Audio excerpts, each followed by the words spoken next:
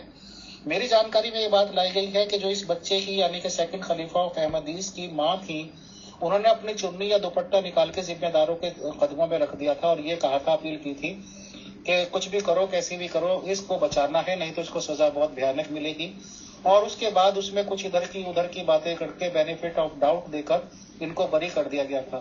Number 1 سوال یہ ہے سر کہ کیا یہ واقعہ صحیح ہے، اور اگر اس میں کچھ پلس مائنس میری طرف سے ہو بھی گیا ہے غلطی سے تو پہلے آپ اسے ٹھیک کر کے بتائیں کہ یہ واقعہ کس طرح ہے، پھر میں نیکسٹ سوال کرتا ہوں۔ شکریہ سر۔ جی، بسم اللہ الرحمن الرحیم۔ امیر فیصل بھائی، آپ نے مجھ پر بہت بڑی ذمہ داری ڈال دی ہے، کوشش کروں گا کہ میں اس کو بڑی خوش اسلوبی سے میں نبھا دوں۔ مجھ سے غلطیاں بھی ہو سکتی ہیں، ہو بھی جاتی ہیں، لیکن جہاں تک مجھے معلوم ہے مجھے صرف 1 یا 2 کتابوں میں اس واقعہ کا علم ہوا ہے، یا پھر مجھے میاں منان عمر صاحب نے اس واقعہ کا ذکر کیا تھا۔ وہ واقعہ کچھ ایسا ہے کہ مرزا محمود احمد پر ایک جو پہلا الزام تھا زناکاری کا، وہ 1905 میں لگا۔ مسیح موعود علیہ السلام کی زندگی میں ہی۔ جی، میری جانکاری میں یہ ہے کہ مجھے ایسے معلوم ہوا کہ یہ مرزا محمود نے وہاں ایک مولوی صاحب تھے، ان کا نام تھا غلام محمد وائز، یہ وہی مسیح موعود کے صحابیوں میں سے تھے، اور ان کی بیوی کے ساتھ غالباً مرزا محمود احمد صاحب کے تعلقات پیدا ہو گئے تھے، اور ایک دفعہ مرزا صاحب کے ایک اور دوسرے صحابی تھے، ان کا نام تھا پیر سراج الحق نعمانی. پیر سراج الحق نعمانی نے کہیں دیکھ لیا ہوگا، یہ نام مجھے صرف میاں منان عمر صاحب نے بتائے تھے، جبکہ مجھے اور کہیں سے یہ نام نہ مل سکے. لیکن کمیشن کے بارے میں میرے پاس یہ سامنے بیان ہے، میں آپ کو اس کا اسکین لگا دوں گا. اچھا، غالباً پیر سراج الحق نعمانی صاحب نے ان دونوں کو کہیں غلط حالت میں دیکھ لیا ہوگا. اس میں بتایا جاتا ہے کہ مرزا محمود احمد صاحب کی عمر غالباً 16 سال کی تھی، اور یہ ذرا کچھ خاتون بڑی تھی ان کی عمر میں. پیر سراج الحق نعمانی صاحب نے یہ واقعہ دیکھا، اور ایک روز نماز کے وقت انہوں نے ایک پرچن کو، یہ چونکہ مرزا محمود کے متعلق واقعہ تھا تو ظاہر ہے ان کے والد کو تو اطلاع دینی تھی. غلام محمد وائس کو تو معلوم نہیں کیسے انہوں نے طریقہ ڈھونڈا، انہوں نے ایسا کام کیا کہ ایک پرچی لکھی. اس پرچی پہ انہوں نے پیر سراج الحق نعمانی صاحب نے یہ لکھا کہ تمہاری بیوی کے مرزا محمود احمد سے تعلقات ہیں. یہ تحریر میرے سامنے کہیں سے نہیں مجھے ملی، لیکن مجھے میاں منان عمر صاحب نے ایگزیکٹلی ایسے ہی بتایا. تو وہ رکا انہوں نے امیر وائز، غلام محمد وائز کی جوتی میں رکھ دیا. یعنی جب وہ نماز وغیرہ سے فارغ ہوئے اور جوتی پہننے لگے تو وہ رکا سامنے آ گیا. انہوں نے رکا کھول کے پڑھا تو ان کے تو رونگٹے کھڑے ہو گئے. اور شکایت کرنے والے کون تھے؟ پیر سراج الحق نعمانی صاحب. مسیح موعود چونکہ وہیں مسجد میں موجود تھے،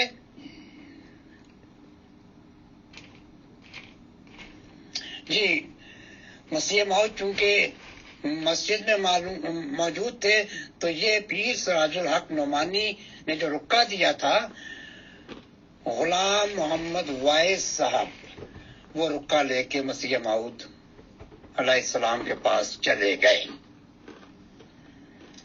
اچھا، مجھے یہ بتایا گیا، مجھے ان خاتون کا نام نہیں معلوم، اور مجھے کہیں سے یہ ملا بھی نہیں ہے.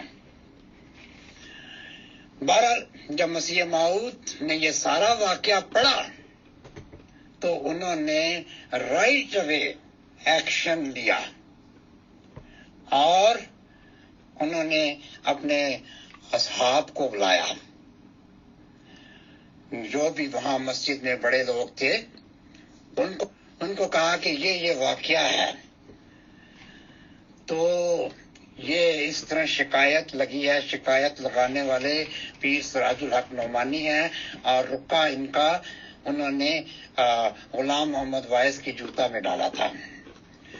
تو مرزا غلام احمد قادیانی صاحب نے اسی وقت یہ طے کیا کہ اس بات کی تحقیقات کی جائیں، انویسٹیگیشن کی جائے کہ یہ واقعہ کہاں تک درست ہے.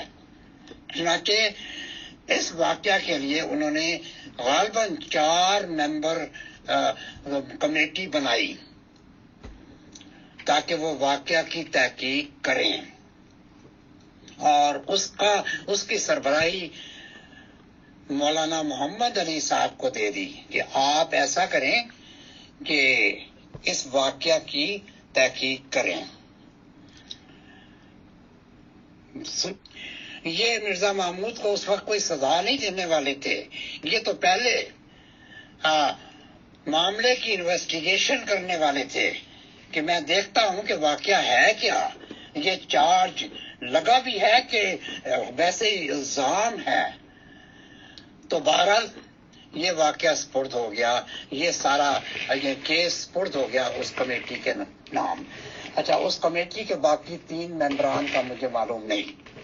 لیکن سربراہی مولانا محمد علی کے سپرد ہوئی۔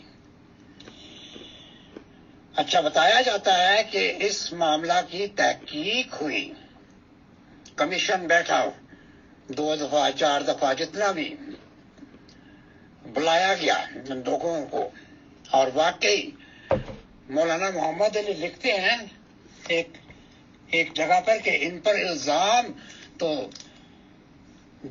ثابت ہو چکا تھا، یعنی انہوں نے انکوائری میں یہ ثابت کر لیا کہ سم تھنگ از فش۔ معاملہ تو بارہ انویسٹیگیشن ہوئی، کمیشن نے انکوائری کی، اور بعد میں بتایا جاتا ہے کہ بینیفٹ آف ڈاؤٹ دے کے وہ اس کو ڈسمس کر دیا۔ اب ہوا کیا، وہ کیوں ڈسمس کیا؟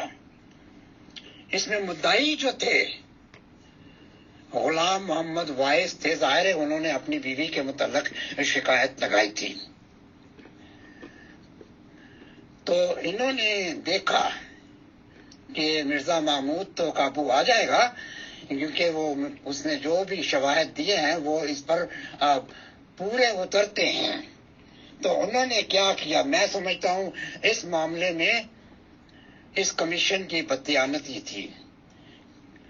بتایا گیا کہ اس کمیشن کے سامنے نصرت جہاں بیگم پیش ہوئی،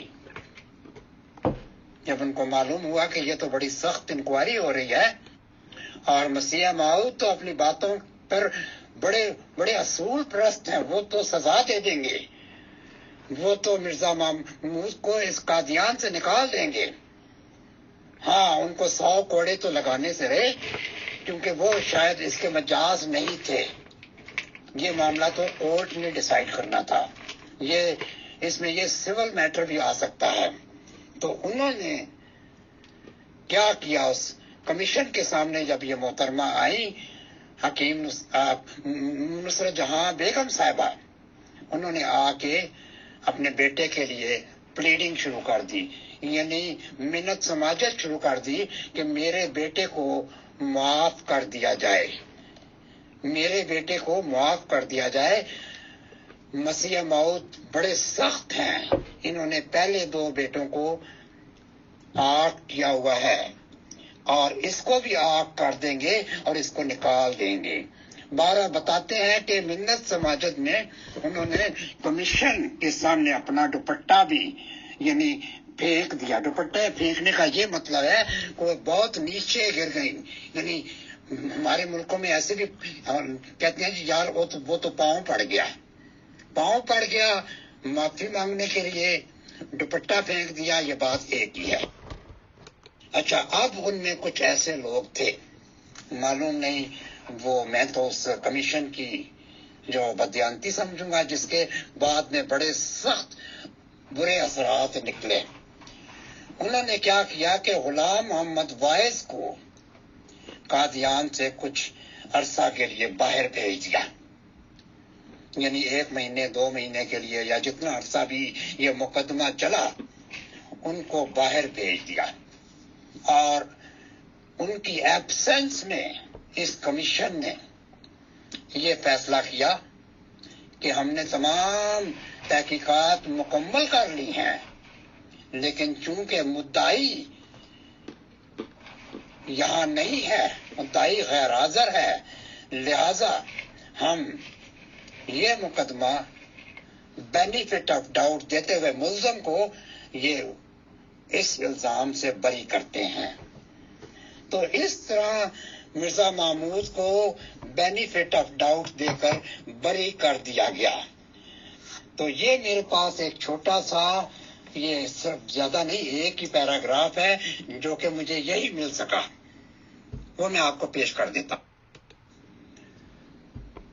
مرزا محمود پر جنسی بے اعتدالی کا سب سے پہلا الزام 1905 میں لگا، اور ان کے والد مرزا غلام احمد نے اس کی تحقیقات کے لیے ایک 4 رکنی کمیٹی مقرر کر دی، جس نے الزام ثابت ہو جانے کے باوجود شرعی 4 گواہوں کا سہارا لے کر شبہ کا فائدہ دے کر محمود کو بچایا۔ عبدالرب برہم خان 335 پیپلز کالونی فیصلہ آباد کا حلفیہ بیان ہے کہ اس کمیٹی کے ایک رکن مولوی محمد علی لاہوری سے مولوی محمد علی لاہوری صاحب سے انہوں نے اس بارے میں استفسار کیا تو مولوی صاحب نے بتایا کہ الزام تو ثابت ہو چکا تھا مگر ہم نے ملزم کو بینیفٹ آف ڈاؤٹ دے کر چھوڑ دیا۔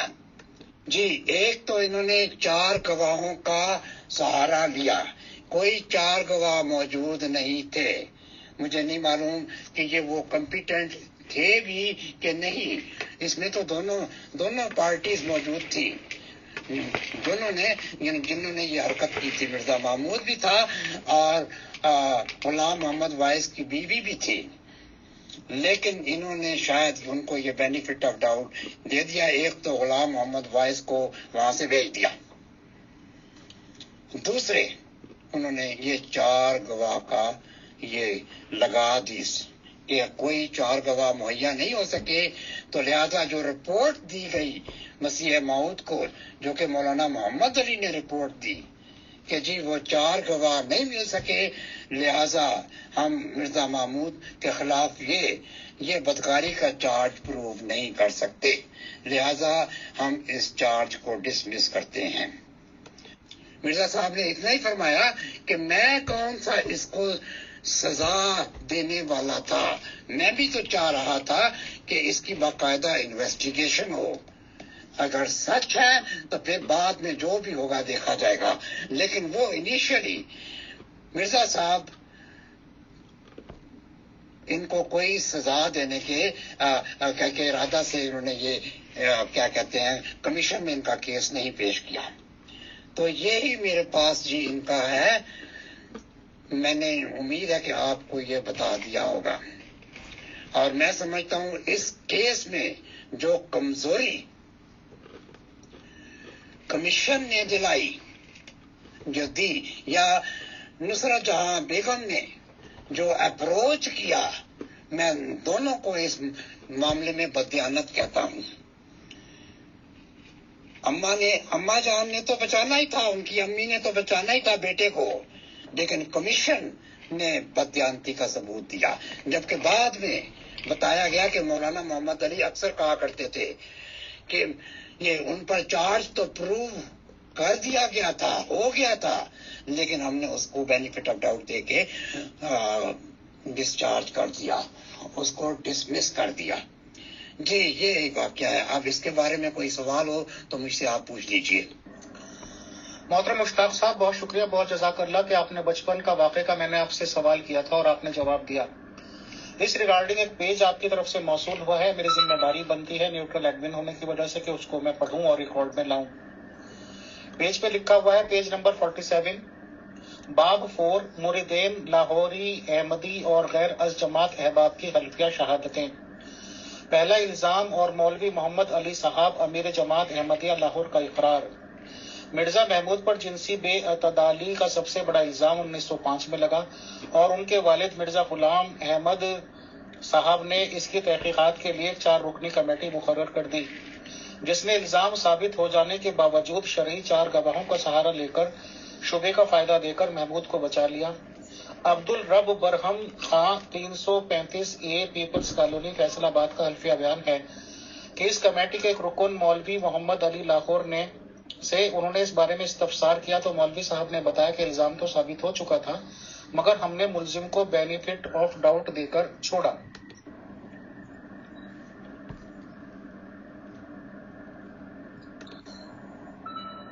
محترم مشتاق صاحب and all dear group members of pure discussion group, ہر ایک کو اپنی خبر میں جا کے سونا ہے اور وہ بھی نصیب والوں کو ملتی ہے خبر بھی، نہیں تو خدا نخواستہ اس طرح کے حادثات بھی ہو جاتے ہیں کہ خبر بھی نصیب میں نہ ہو۔ بہرحال ایز اے نیوٹرل ہیئرنگ یہ سننے کے بعد کم سے کم کوئی بھی نیوٹرل ذہنیت کا آدمی اس نتیجے پر تو پہنچ ہی سکتا ہے کہ یہ تو لگتا ہے، خدا ہمیں معاف کرے، کہ اس میں سیکنڈ خلیفہ صاحب ہی کی مرضی نہیں، اور اگر میں غلط ہوں تو خدا سے معافی ہی مانگ سکتا ہوں کہ شاید اس لڑکی اور اس عورت کی بھی مرضی کہیں نہ کہیں تھی، کیونکہ جب یہ بھی بتایا جا رہا ہے کہ اس کی ایج زیادہ تھی تو ظاہر سی بات ہے کہ ان معاملوں میں جس کی زیادہ ایج ہوتی ہے تو اس کی غلطی بھی مانی جاتی ہے، بلکہ بہت سارے کیسز میں تو یہ مان لیا جاتا ہے کہ اسی نے اکسایا ہوگا. بہرحال کیا معاملہ ہوا کیا نہیں ہوا وہ تو دونوں بستر پہ سونے والے جانے اور یہ کہ اس طرح کے تعلقات بنانے والے جانے سر. بٹ اس معاملے سے روزے روشن کی طرح یہ بات کلیئر بھی ہو رہی ہے اور ثابت ہو رہی ہے کہ 1905 کا آپ نے واقعہ بتایا تو میرے خیال سے ان کی 88 یا 89 کی پیدائش ہے تو 11 + 5 16 یا 17 سال کی ایج تھی سیکنڈ خلیفہ صاحب کی اور اس ایج میں انہوں نے شاید باقاعدہ ایک لڑکی کا مزہ چکھ لیا. میں معذرت چاہتا ہوں ایسے لفظ بولنے کے بعد, میری جانکاری میں یہ بات ہے بٹ وہ کنفرم نہیں ہے اور یہ میرا ٹاپک بھی نہیں ہے کہ شاید اس سے پہلے ان کی شادی بھی ہو گئی تھی. تو بہرحال اگر شادی ہو بھی گئی تھی تو ان میں سیکنڈ بھی ایک آم کھا کے دیکھ لیا. تو اس میں 2-3 باتیں نکل کے سامنے آتی ہیں اور صاف ستھرے طریقے سے آتی ہیں کہ عورت کا ٹیسٹ بھی ان کو پتا چل گیا کیا ہوتا ہے, پلس اس کے بعد کیس چلا اور چھوٹے سے بچے کے ذہن میں یہ باتیں بالکل کلیئر طریقے سے آ گئی کہ اگر عورت سے تعلقات بنا لیا تو چلیے جی وہ ذائقہ بھی مل گیا, اس کے بعد کیس بھی چل گیا, اس کے بعد یہ حتمی شتمی ہولی شولی طور پر سامنے آ گیا کہ اس کا بچنے کا طریقہ کیا ہے کہ سیدھا 4 گواہ لے آؤ. اور 4 گواہ لانا میرے خیال سے بہت ہی کیا کہتے ہیں اس کو سوئی میں سے اونٹ نکلنے والی بات ہے. اس والے ڈسکشن سے یہ بات کلیئر ہوتی ہے کہ بچپن میں ہی ٹوٹ گئے تھے محترم موصوف. اس کے بعد ان کے سامنے یہ بات بھی بالکل کلیئر ہو گئی کہ اس سے بچنے کا طریقہ یہ ہے. یہاں تک یہ بات ثابت ہوتی ہے. اب میں نیکسٹ کوشچن کی طرف چلتا ہوں. شکریہ, جزاک اللہ. محترم مشتاق صاحب, دوسرا کوشچن میرا یہ ہے کہ آپ سے بات چیت کے دوران جو باتیں سامنے آئی اس کو میں تھوڑی سی دہرا دیتا ہوں کہ جب ان کے انتخاب یا ان کے سلیکشن یا الیکشن کا موقع آیا سیکنڈ خلیفہ آف احمدیز کے, تو انہوں نے ہائی اسکول کے بچوں کی نوجوان فوجوں کی کافی لوگوں کو اپنی طرف کر رکھا تھا اور جس مسجد میں یہ بات چیت ہوئی تھی اور ان کا انتخاب کیا وہاں پہ شور شرابہ کر کے ایسا کیا گیا اور ان کا نام پرپوز کروایا گیا اور یہ کہہ دیا گیا کہ ہاں جی ان کا چناؤ ہو گیا ہے.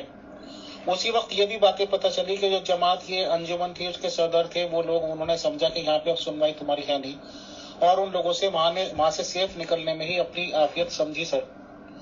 اس کے بعد میری جانکاری میں یہ بات آئی ہے کہ جیسے یہ جمعہ کے دن خطبات دیے جاتے ہیں نماز سے پہلے شاید if I am not wrong یا نماز کے بعد دیے جاتے ہوں گے, تو اس خطبے میں سیکنڈ خلیفہ آف احمدیز نے پرٹیکولرلی ایک آدمی کا نام لے کر اپنی اس بھیڑ کو یا خطبہ سننے والوں کو اکسایا تھا اور یہ کہا تھا کہ فلاں آدمی مخالفت کر رہا ہے یا جو بھی کچھ معاملات ہیں ایسے آدمی کو کیا کوئی غیرت مند ہے نہیں کہ اس کو سزا دے, اس کو مارے, اس کو یہ کرے, اس کو وہ کرے. اس کے بعد ہماری جانکاری میں یہ بات آئی تھی کہ 12-1-1:30 بجے تک خطبہ ہوتا ہوگا, لگ بھگ آج کے ٹائمنگز میں بتا رہا ہوں انڈیا کی, تو وہی ٹائم مان لیجیے. اور میری جانکاری میں یہ ہے کہ اس کے 3-4 گھنٹے کے اندر اس شخص کو جس کے ریگارڈنگ اکسایا جا رہا تھا اس کو قتل کر دیا گیا تھا اور قاتل کے خلاف انگریزی کورٹس تھی اس ٹائم مقدمہ بھی چلا تھا اور وہ مجرم ثابت ہوا تھا اور اس کے بعد اس کو پھانسی کی سزا ہوئی تھی.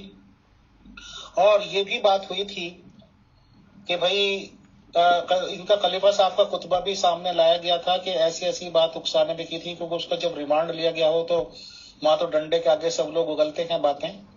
تو اس کے بعد میری جانکاری میں یہ ہے کہ کورٹ نے یا کس معاملات میں کہہ دیا گیا تھا کہ ایسے خطبوں کی نشر و اشاعت پر پابندی لگائی جاتی ہے جس سے لوگوں کا اتنا دماغ خراب ہو جائے کہ وہ اکساوے میں آ کے قتل کریں اور اس پہ بین لگا دیا گیا تھا. اس ریگارڈنگ آپ اپنی معلومات سے نوازیں سر اور اس کے بارے میں ثبوت مہیا کریں. شکریہ. ایک پیج اور لگایا گیا ہے, میں اس کو بھی پڑھ لیتا ہوں. باپ نے بیٹے پر کمیشن بٹھایا چونکہ یہ سودیشی خلیفہ شروع سے ہی حضرت رسول کریم صلی اللہ علیہ وسلم کی عظیم رفعت کا منکر تھا, اس لیے وہ انجوان شباب میں, ہو سکتا ہے میرے سے یہ غلطی پڑھ رہی آ رہی ہو, انجوان شباب میں جنسی دھاندلیوں میں مبتلا رہا. اس پر اس کے باپ نے ایک کمیشن بٹھایا.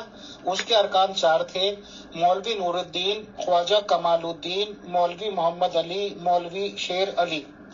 ان اشخاص کے سامنے اس مجرم کی والدہ نے اپنا دامن پھیلا کر منت سماجت کی اور ارکان سے کہا کہ اگر اس کے معصیت کار بیٹے پر گرفت ہوئی تو اس کا باپ اس کو نکال باہر کرے گا.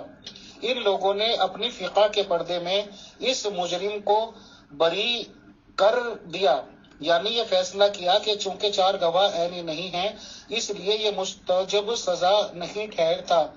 گویا زناکار 4 گواہوں کے نہ پیش ہونے سے زانی نہیں رہتا. اللہ تعالیٰ نے انہی لوگوں کو اسی مجرم سے سزا دلوائی. ان میں سے 2 کو 1914 میں اس کے خلیفہ بننے پر قادیان سے رخصت ہونا پڑا. ایک یعنی مولوی محمد علی کے مکان پر پہلے پتھراؤ ہوا. یہ بات مؤلف کو ربوائی جماعت کے مفسر قرآن نے بتائی تھی، کیونکہ اس وقت وہ 9th جماعت میں کا مشہور قابل متعلم تھا. اس نے پتھراؤ کا معاملہ سنا اور مولوی محمد علی کی مظلومیت کا حال اس کی زبانی. یہ اس پہ جی محترم، میں نے پہلے بھی آپ کو عرض کیا تھا کہ یہ جتنا بھی واقعہ میں نے پڑھا، یہ مجاہد کبیر میں یہ سارا واقعہ لکھا ہوا تھا کہ جب حضرت حکیم نور الدین کی وفات ہو گئی تو کیا معاملہ ہوا. حضرت حکیم نور الدین کی خلافت کے دوران مرزا محمود نے وہ اسکول کے بچوں کے ساتھ مل کر ایک پارٹی بنائی جس کا نام تھا انصار اللہ. انصار اللہ پارٹی میں ہائی اسکول کے بچے تھے اور انصار اللہ پارٹی کی جو سربراہی کر رہے تھے محمد حسین، کیا نام تھا، جج صاحب، جو میرے سامنے ان کا نام، جو جس میں آئندہ خلافت کے لیے تیاری ہو رہی تھی، اور اس کے لیے جو میجر رول پلے کیا وہ میر ناصر نواب نے کیا. میر ناصر نواب دورے کیا کرتے تھے دوسرے شہروں کے، جماعتوں کے، اور چندے لینے کے بہانے، اور بتایا کرتے تھے اور لوگوں کو کہا کرتے تھے کہ خلافت تو حق تھا اہل بیت کا، چلی گئی نائیوں میں. تو یہ تو میں نے آپ کو پہلے بھی بتا دیا. کاش میں آپ یہ حوالہ دے تو آپ کو، خیر میں لگا دوں. آلریڈی میر ناصر نواب وہاں مسجد میں موجود تھے اور وہاں محمد حسن امروئی صاحب بھی تھے. تو میر ناصر نواب صاحب نے ایک نام پیش کیا، میاں محمد مرزا محمود. یہ تو ہلکا سا انہوں نے پیش کر دیا، لیکن اس کا اعلان جناب مولانا محمد حسین، مولانا محمد حسن امروئی صاحب نے یہ باقاعدہ طور پر اناؤنس کیا. جب یہ باقاعدہ اناؤنسمنٹ ہو گئی تو پھر تو انہوں نے کہا مرزا محمود خلیفہ، تو وہ نعرے بازی شروع ہو گئی. جب نعرے بازی شروع ہوئی اس وقت مولانا محمد علی کچھ کہنے کے لیے اٹھے. یعنی انہوں نے کیا کہنا تھا؟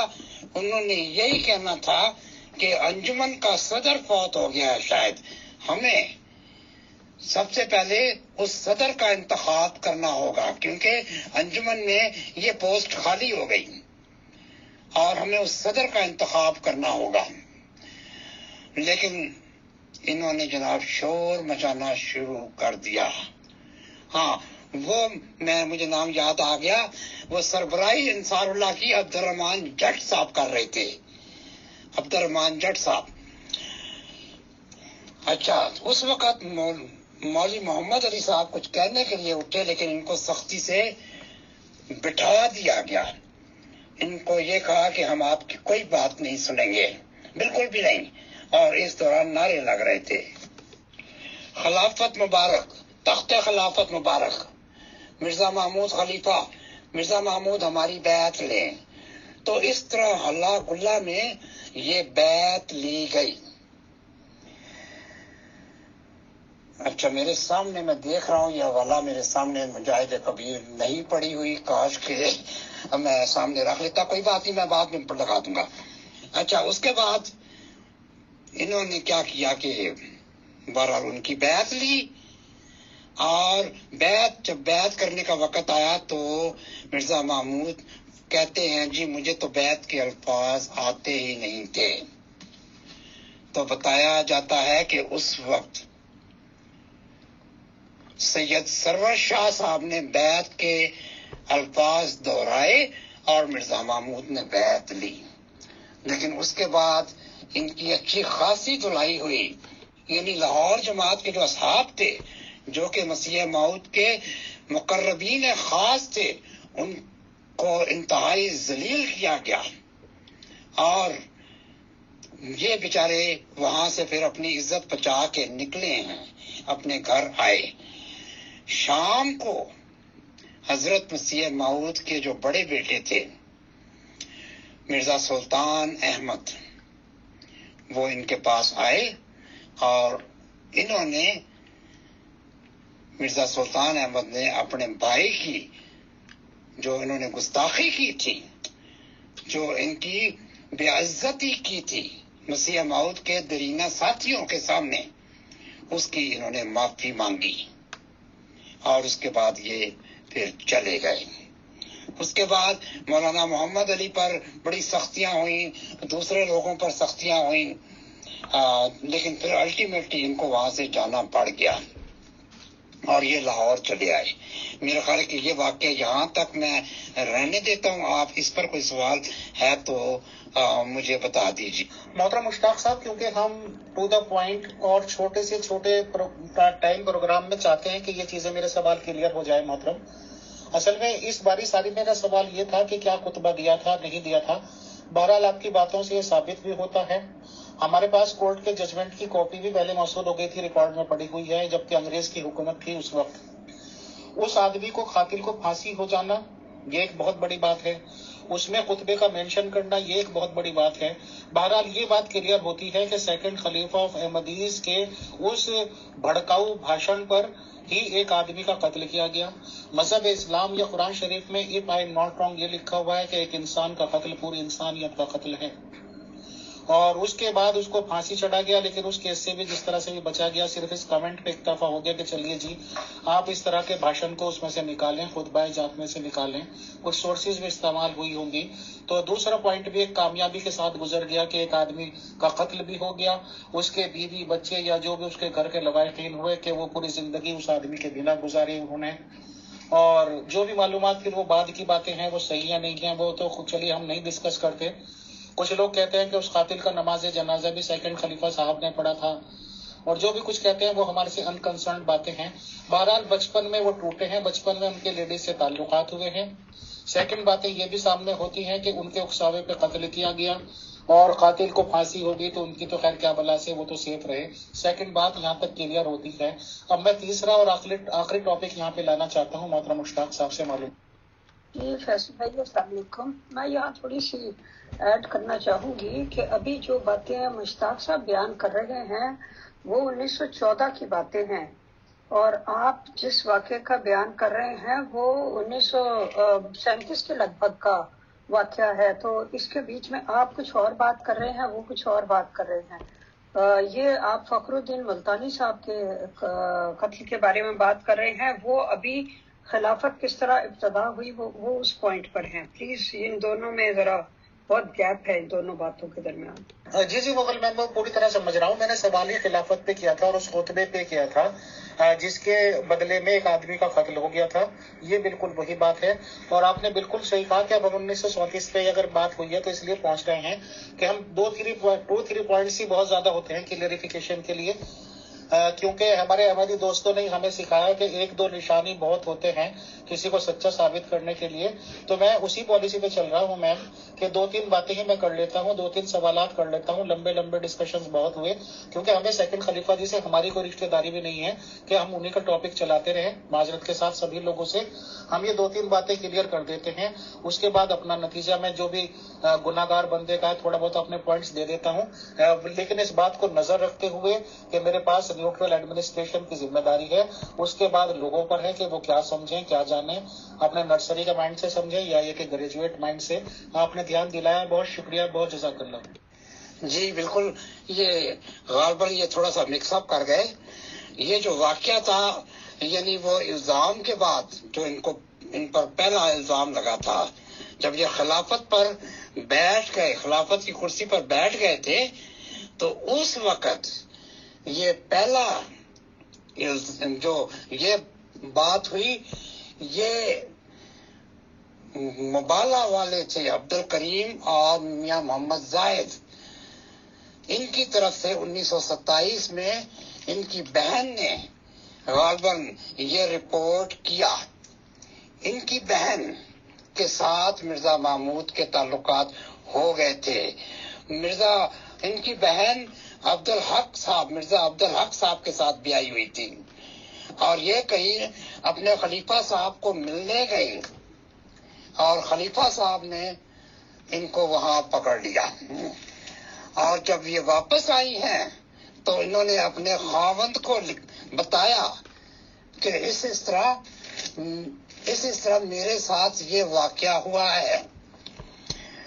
اچھا، پھر عبدالحق صاحب یہ واقعہ سن کر مرزا محمود صاحب کے پاس گئے۔ میں آپ کو یہ پیج لگا دوں تو پھر میں آپ کو بتاتا ہوں کہ وہاں ان کے ساتھ کیا گفتگو ہوئی۔ جی فیصل بھائی، یہ وہ خاتون تھی جن کا نام تھا سکینہ، یہ عبد الکریم اور میاں زاہد کی بہن تھی، یہ اس وقت شادی شدہ تھی۔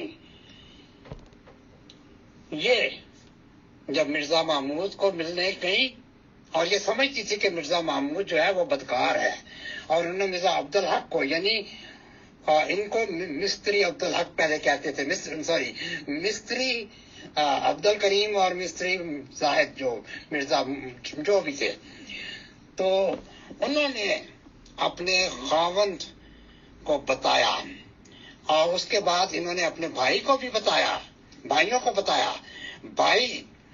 بھائیوں میں سے جیسے میں نے پہلے بھی کہا تھا کہ ان کا جو میاں زاہد صاحب تھے وہ تو مرزا محمود کے اس سوسائٹی کے ممبر تھے، وہ تو بدکاریوں میں برابر کے شریک تھے، لیکن جب ان کی بہن نے بتایا کہ میرے ساتھ بھی یہ واقعہ ہوا ہے تو پھر یہ اٹھ کھڑے ہوئے۔ پھر انہوں نے ایک مبالہ اخبار نکالا تھا، میں نے آپ کو مبالہ اخبار کی وہ بھی میں آپ کو بھیج دیتا ہوں، اس کی ایک سکین۔ اچھا، اس پر یہ 1927 کی بات ہے، 1927۔ اچھا، انہوں نے کیا فرمایا، ان کی بیگم نے، یہ میں نے لگا دیا ہے، اگر چاہیں تو آپ پڑھ دیں، مبالہ والوں کی للکار، یہ پڑھ دیں تو تاکہ میں دوسرا پیج بھی لگا دوں وہ مبالے کا بھی۔ اس واقعے کے ریگارڈنگ جو محترم مشتاق صاحب نے ایک بار پھر سے پیش کیا ہے، چلیے اس کو پڑھنے کا ٹائم آ گیا ہے۔ اس میں لکھا ہوا ہے، مباہلے والوں کی للکار، مولوی عبد الکریم صاحب مرحوم اور میاں زاہد مباہلے والے کے نام سے مشہور ہیں۔ ان مجاہدین نے 1927 میں اپنی ہمشیرہ سکینہ بیگم پر مرزا محمود کی دست درازی کے خلاف صدائے احتجاج بلند کی۔ قادیانی غنڈوں نے ان کے مکان کو نظر آتش کر دیا، اور جناب میاں زاہد کے اپنے بیان کے مطابق اگر مولانا حکیم نور الدین کی اہلیہ صغرا بیگم محترمہ ان کو بروقت خبردار نہ کر دیتی تو وہ سب اسی رات قادیانیوں کے ہاتھوں ہی راہی عدم ہو چکے ہوتے۔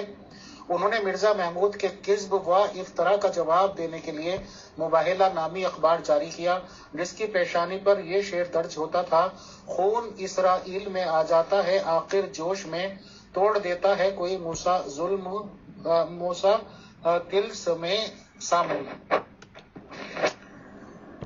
ایک اور پیج لگایا گیا ہے کہ یہ مظلوم خاتون قادیانی فرقے کے صوبائی امیر مرزا عبدالحق ایڈوکیٹ سرگودا کہ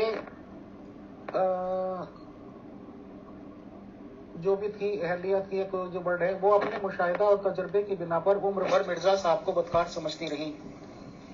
یہ سانحہ اس طرح ظہور میں آیا کہ وہ قادیان میں کسی کام کی خاطر قصر خلافت میں گئی۔ مرزا محمود نے جبراً ان کے ساتھ زیادتی کا ارتکاب کیا۔ انہوں نے واپس آ کر سارا معاملہ اپنے شوہر کے گوشے گزار کر دیا۔ مرزا عبدالحق خلیفہ صاحب کے پاس پہنچا تو کہا کہ سکینہ یہ بات کہتی ہے۔ اس نے بڑی معصومیت سے کہہ دیا کہ مجھے خود اس معاملے کی سمجھ نہیں آ رہی، سکینہ بیگم بڑی نیک اور پاکباز لڑکی ہے، اس نے ایسی حرکت کیوں کی؟ میں دعا کروں گا کہ آپ کل فلاں وقت تشریف لائیں۔ جب مرزا عبدالحق دوسرے دن پہنچا تو خلیفہ مرزا محمود نے کہا کہ میں نے اس معاملے پر بہت غور کیا ہے، دعا بھی کی ہے۔ ایک بات سمجھ میں آئی ہے کہ چونکہ میں خلیفہ ہوں، میں مصلح موعود ہوں، اس لیے